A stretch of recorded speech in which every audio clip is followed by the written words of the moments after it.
I want to start by thanking my council colleagues for their unanimous support of the series of plans that we're introducing today. Normally, I would talk first at one of my press conferences, but I want to show my appreciation for my city council colleagues and have them speak first today. So I'll begin with my co-sponsor, Commissioner Dan Ryan, followed by Commissioner Rubio, then Commissioner Hardesty, and finally, Commissioner Mapps. Welcome, Commissioner Ryan. Okay.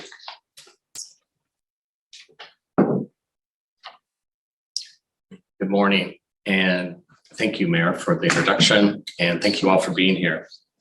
I want to say first and foremost, we need to return our parks and our sidewalks back to our city.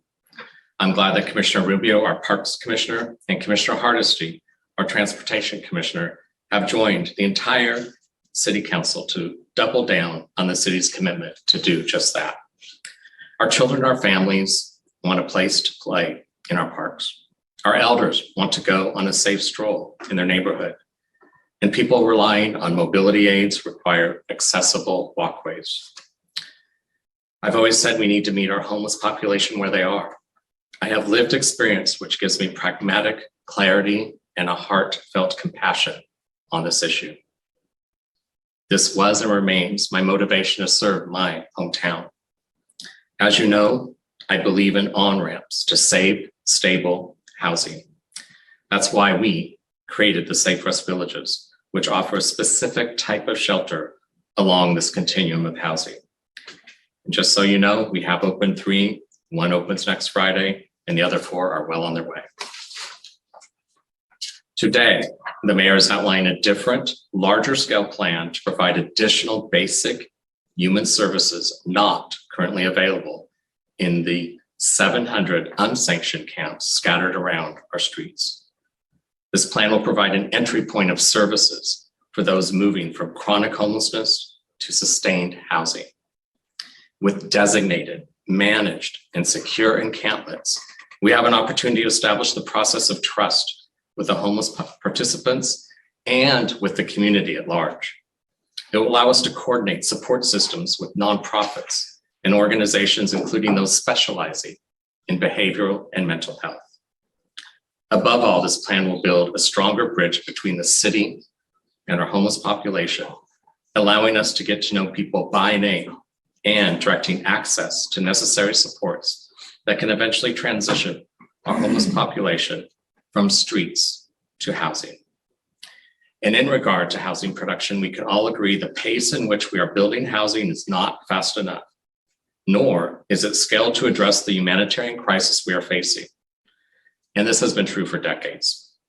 Government cannot solve this alone. Working together with the private sector and with the nonprofit sector, we can align our action and address this emergency with laser focus. The devil is in the details in executing this plan. The goal to establish a foundation to deliver 20,000 additional units into the housing pipeline, the city needs to do everything we can to remove the roadblocks to building more housing. The work of the Permit Improvement Task Force, which Commissioner Mapps and I lead, will be the cornerstone to implement this housing development plan. Affordable housing must be a priority, and we must expand our permitting capacity. Affordable housing should be at the front of the line, but without a plan to move the line, we're all stuck with the status quo. We will stay focused on the permitting system and streamline coordination between all 7 bureaus involved with permitting.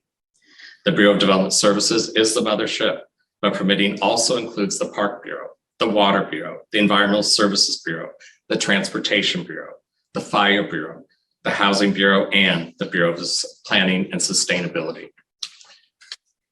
Today, the mayor is outlining a different large-scale plan to provide additional basic human services not currently available. Oops. Working together. Lastly, I want to protect the city, protect the heart of the city, and think big on how we reimagine what downtown looks like. We currently have the equivalent of 7 US Bank towers of vacant office space. And this plan will allow us to envision a downtown that includes additional housing, broader access point to the arts, and create avenues for young entrepreneurs to build their businesses. These resolutions require strong partnerships with Multnomah County and with Metro. Together, we must align our vision and action. I'm committed to action, and I'm thrilled to stand here as one in a united front. Simply put, we can no longer tolerate the intolerable.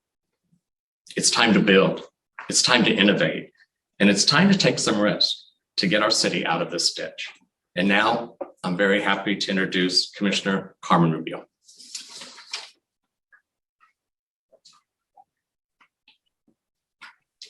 Thank you. It's good to be in this space with my colleagues today. The housing crisis we are in is growing, and as a city, we aren't alone. This is uncharted territory for the city and others across the country, and this is why my colleagues and I are all here. We're all united in our love of the city and aligned as a council about our need for action. I want to acknowledge all the work that went into these resolutions by council staff, bureau directors, and bureau policy staff. And I appreciate the time that they invested with my staff to include our feedback around this developing work in recent days.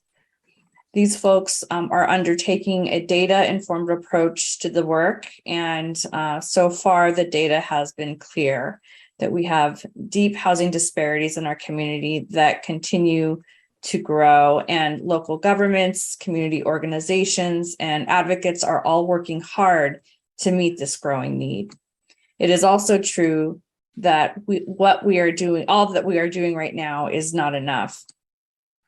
We all know that disinvestment in basic housing needs for our vulnerable and frontline communities has been occurring over decades. And the reality is that we are not yet equipped with enough housing stock to meet the immediate need.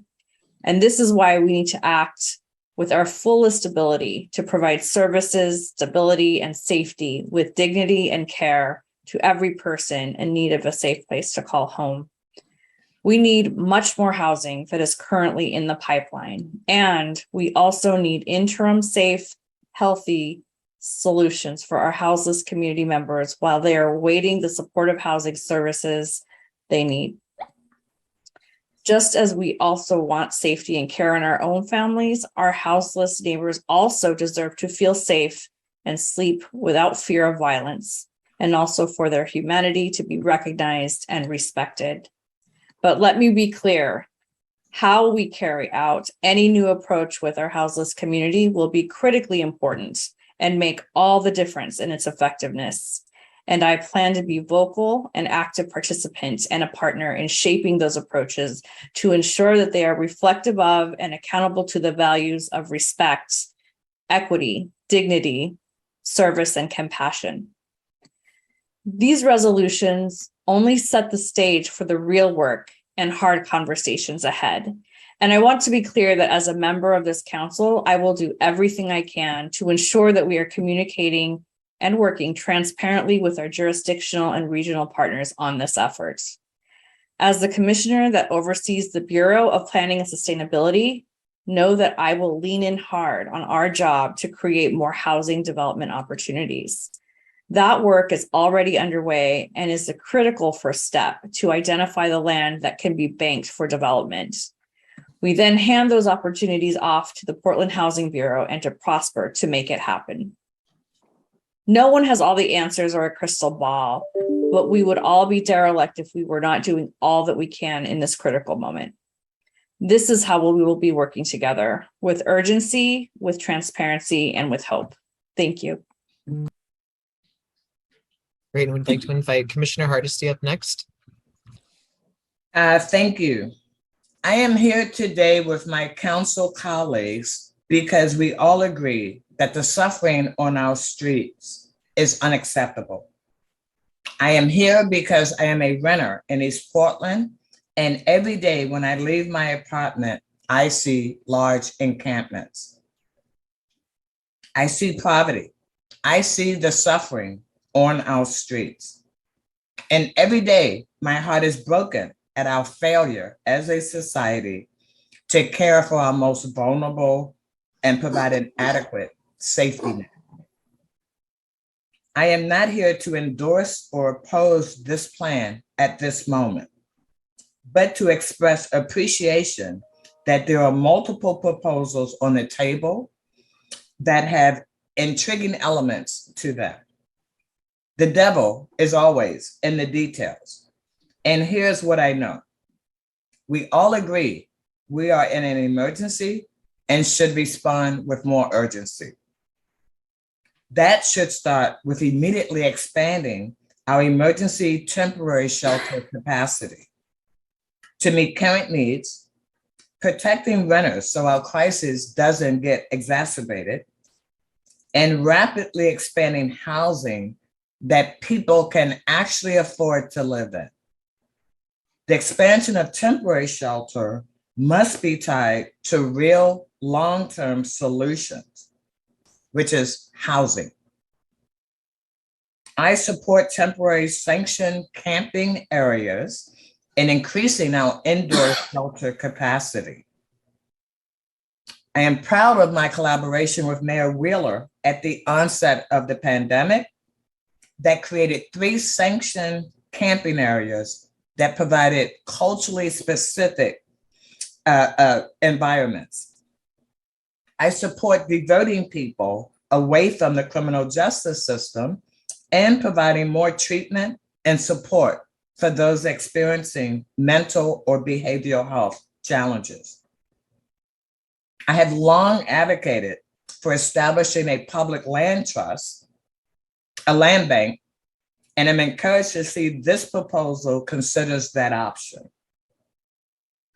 There is a lot to think about here, and I was only recently provided a written copy of these proposals.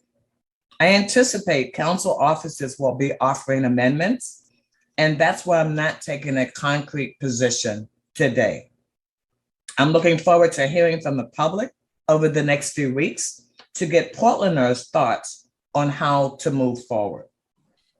I am hopeful as a council, we can work together to craft an urgent response to our houseless crisis that is grounded in compassion and lending a helping hand to those most in need. My office will be releasing a statement further expressing my thoughts later today. Thank you. Thank you. Now we'd like to invite Commissioner Maps to speak. Thank you very much. I'm here today because Portland is hurting. Too many of our neighbors struggle to find housing, jobs, mental health care, drug treatment, or even just a second chance.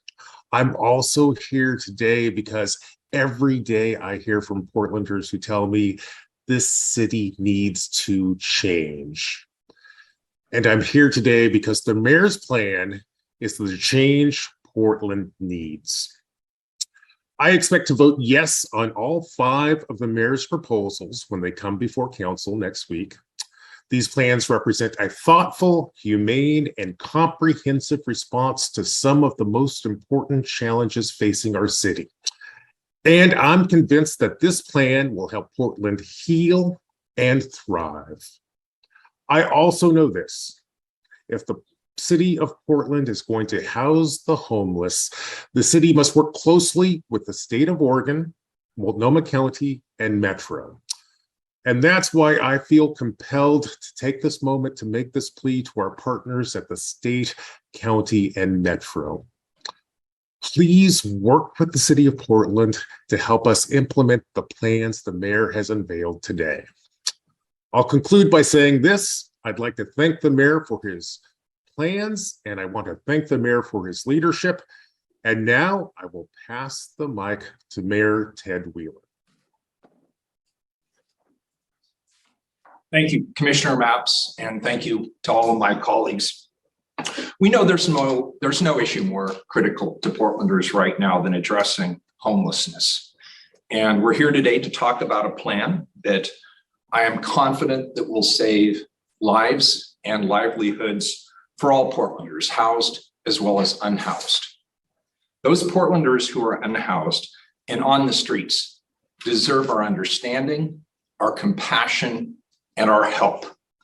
The goal should be to connect people with whatever services people need to be able to get off the streets and stay off the streets. Recent polling by the Oregonian found that 94% of Portland area voters identify homelessness as their greatest area of concern. The magnitude and the depth of the homeless crisis in our city is nothing short of a humanitarian catastrophe. Not everyone who is experiencing homelessness has a debilitating substance abuse or physical health or mental health problem, but indications are that a rapidly growing percentage do. Rising cases of untreated mental illness and the flood of cheap and potent drugs is increasing injuries and deaths amongst Portlanders and Oregonians who are experiencing outdoor homelessness. For example, the overdose rates for people experiencing homelessness can be 30 times greater than the general population, 30 times. Moreover, according to a recent Oregonian study, 63% of homeless Portlanders suffer from mental health issues, 63%. Total drug overdoses increased 94% between 2019 and 21. And fentanyl overdoses increased over 600% during that same time period. 600%.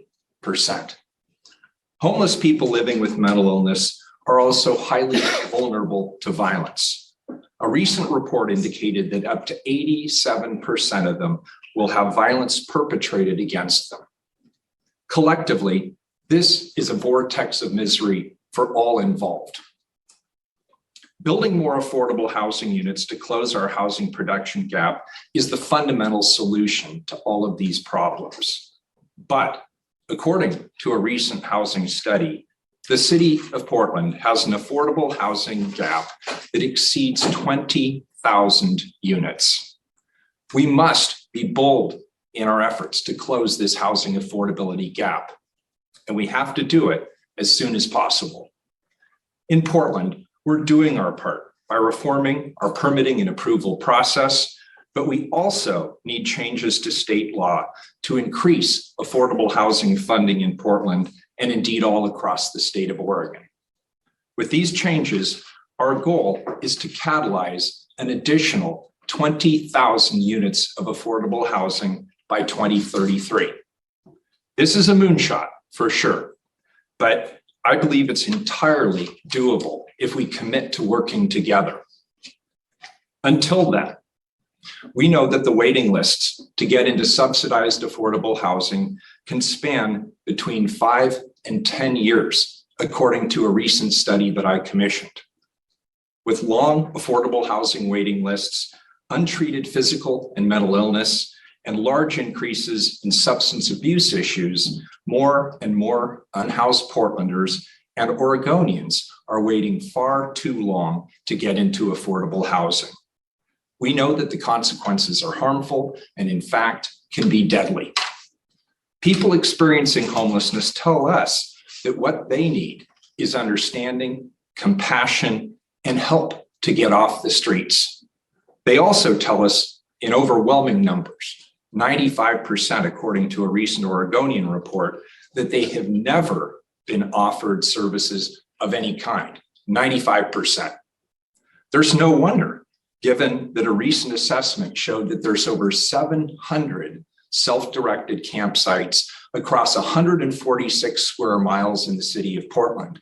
And these sites aren't fixed, they move. Even with an increased number of outreach workers deployed to the field, there's no way we can possibly reach more than just a small fraction of the people who need help in these constantly shifting encampments.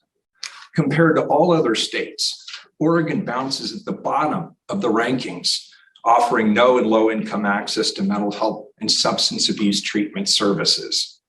It will take time for state leaders to fix this. We know this, but the next Oregon governor needs to lead the charge with an aggressive strategy to fix this problem once and for all. Only last week, the Mental Health America ranked Oregon second to last with some incredibly somber statistics. Not only did 27% of adults in Oregon report suffering from mental illness, but 1 in 5 youth experienced a significant mental health episode during the last year. 20% of our youth. At least half the people who need drug treatment services aren't able to access them due to a lack of treatment resources. The good news is that the years-long, deadly waiting lists to get into affordable housing and treatment programs don't have to be so harmful.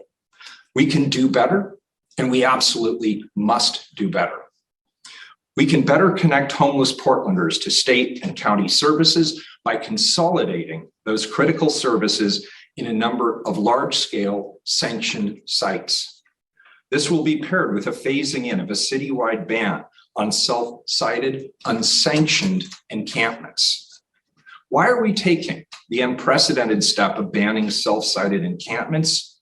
We need to move our scattered, vulnerable homeless population closer to the services that they need. Too often, squalid, impacted by crime, and located in dangerous locations, most camps lack even the most basic safety and sanitation. These designated campsites will include access to hygiene, litter collection, meals, and with the county, metro, and state's partnership, will also include navigation to housing, along with critical service like mental health and substance abuse treatment services. Now, I know that some will argue that we should establish these larger camps with access to service, but not ban self-sited camping citywide. I believe this thinking is well-intentioned, but I also believe it's deeply misguided. The fact is, for the past 8 months, we've increased alternative camping options without the ban, and to be completely transparent, it has not worked.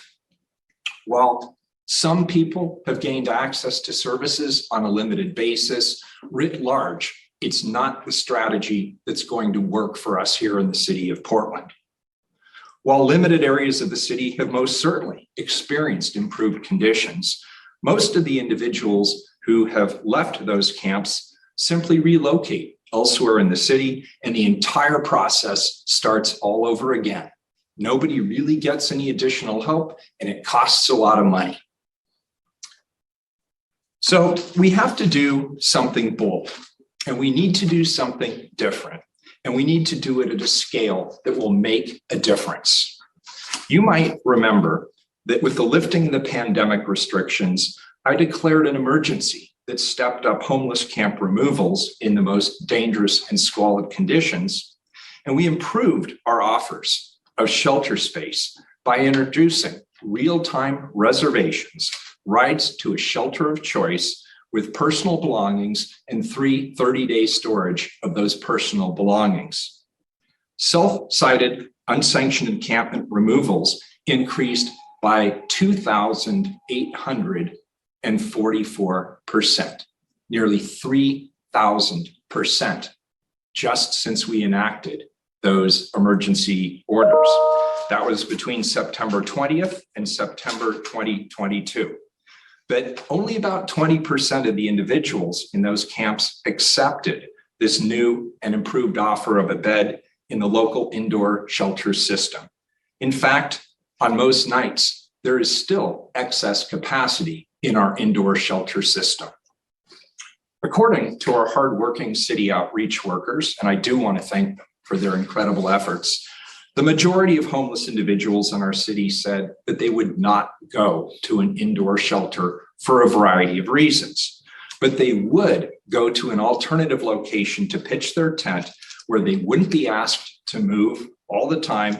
And many mentioned it would be nice to have access to a toilet.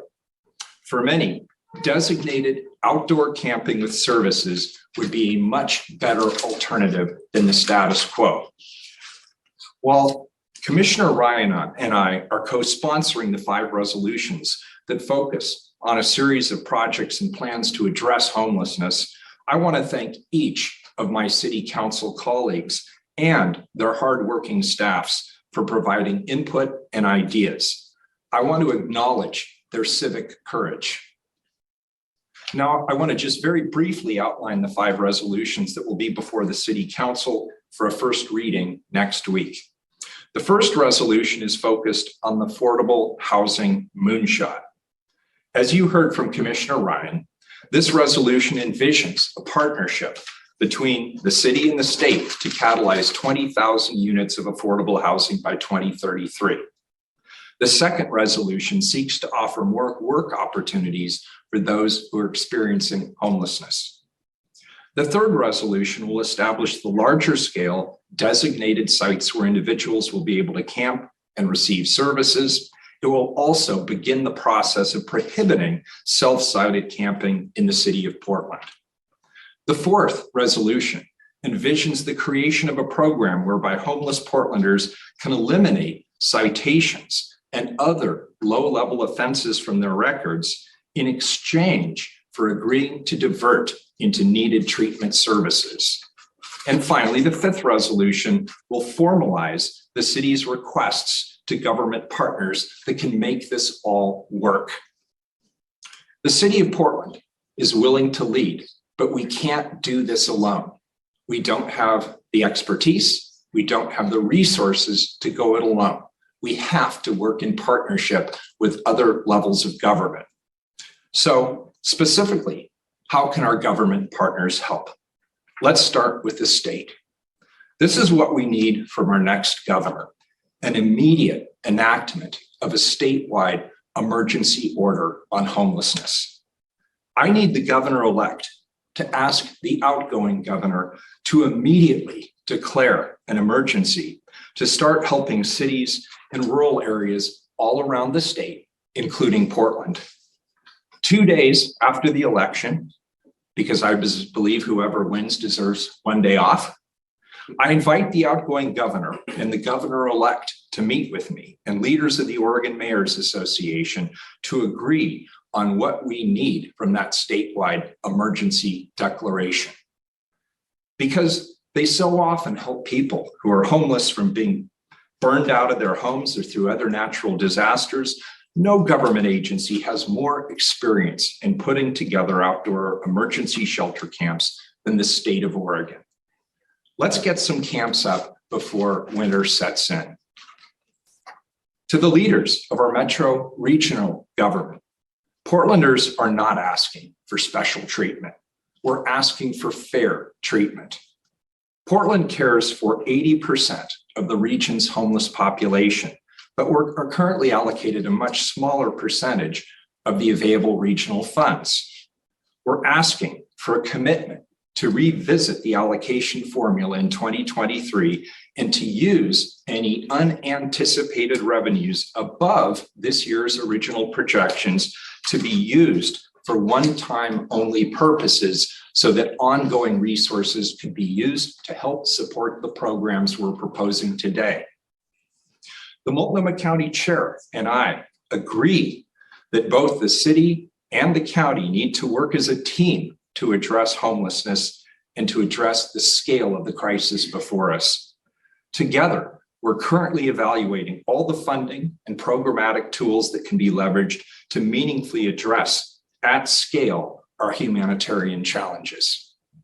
In the meantime, it's election season. Like my requests to the gubernatorial candidates, I would not be doing my job as mayor if I didn't make a similar ask of the candidates running for Multnomah County Chair. To move vulnerable people closer to services, will you work with us on a phased-in ban on self-directed, unsanctioned homeless camps? And will you work with us to immediately open currently funded but apparently closed shelter beds? And will you commit to working with us to provide services to the proposed designated camping sites? I've started out by making these requests one-on-one in phone calls and meetings, and I acknowledge it's ruffled a few feathers.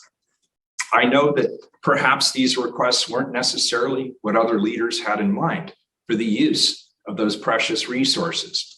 But Portlanders and Oregonians have never been more clear about what their number one priority is. And I wouldn't be doing my job for the people of Portland if I wasn't willing to make a few waves on their behalf. I'm not here to make friends, nor am I here to make enemies.